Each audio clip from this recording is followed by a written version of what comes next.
Welcome back to the channel. My name is Steven. I'm a pharmacist and I own 52 units of real estate. So today I kind of want to backtrack and talk about my mindset in terms of multifamily 4 years ago. So believe it or not, today I own, two apartment complexes. I own a mobile home park at one point, but before that, in 2021, early 2021, I didn't think it was possible for a high income W-2 in his 30s to be able to own an apartment complex. I had this limiting belief that only rich people could own an apartment complex, and that within my lane, within my capacity, was just to buy single family homes. And keep in mind, in 2021, I owned around, I think, three or four single family homes at that time.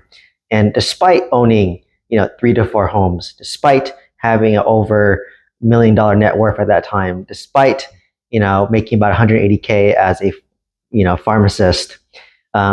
Despite doing all that, I still had this limiting belief that it was not possible for a regular Joe like myself, who worked the high income W-2 as a pharmacist, to be able to own apartments at all. I thought it was way out of my range. But once I started seeing people just like myself, right? They're older, a little bit older, like in their 40s and 50s, but I saw a lot of people who were in their 40s, in their 50s, basically buying apartment complexes. They had, jobs just like me. They were engineers, they were IT, some were physicians, but they were just like me and they were buying apartment complexes. And once I started seeing that more frequently, it kind of started to shatter my limiting belief and make it seem like, oh, so it is possible for, people like me, high income W-2 in my 30s to buy apartment complexes without any partners. I want to put that caveat there, without any partners.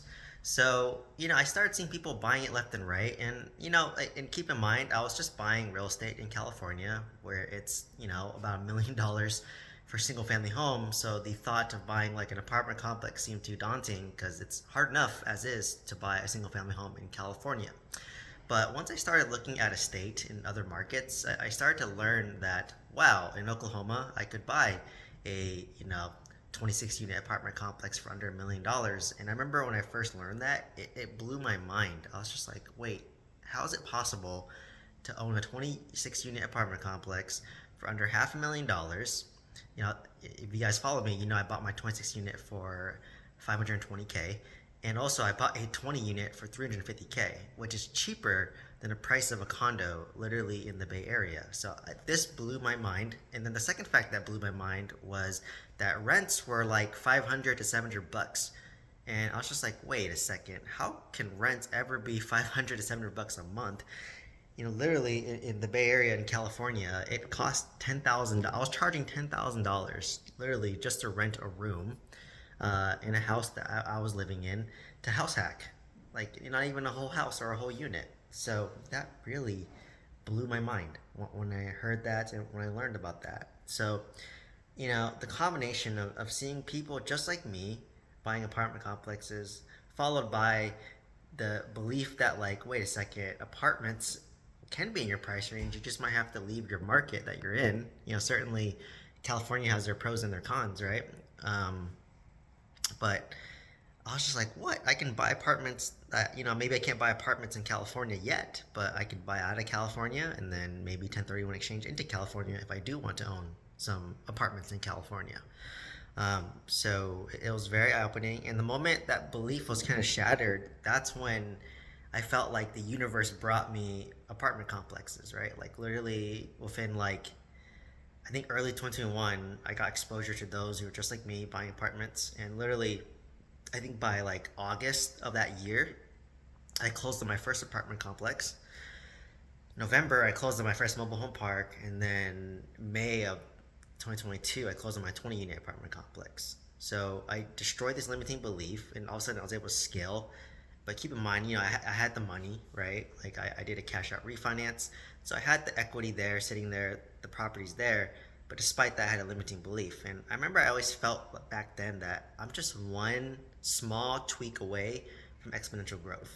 I remember I always thought that, like in early 2020, I'm like, what is holding me back from exponential growth? And once I removed that limiting belief that I could afford an apartment complex. Maybe not in California, but I can afford one in Oklahoma. I can afford one in Alabama. I can afford one in Tennessee, right? I can afford one in a cheaper market. So once I had that belief, literally, I felt like I manifested it. I know it sounds kind of woo woo, but I felt like I manifested apartments coming towards me. And in short order, in 8 months, I purchased 80 units, right? And, fast forward to today, I own 52 units and, hope to inspire others who are in my situation, high income W 2, own a single family home or two, and don't think it's possible to buy a multifamily, right? It is possible, but it does require money still, right? Like on average, if you're buying $1 million home, 25% down, that's 250K, and you probably want another 50K for reserves, right? Like for reserves for a rainy day, right? Because things will happen, things will break. So in that case, that is why you need money, right? So I don't want to say money's not needed. It is needed. It's just a matter of um, putting that money in. So um, hopefully my audio didn't cut off in this one. My mic kind of crapped out midway. But let me know any questions below. Hopefully this destroys limiting belief that you have as well, and inspires you to buy multifamily. If you want to buy multifamily, consider joining my mentorship program. Check the link down below. Please like, comment, subscribe, and share this video. I hope to see you next one. Thank you so much.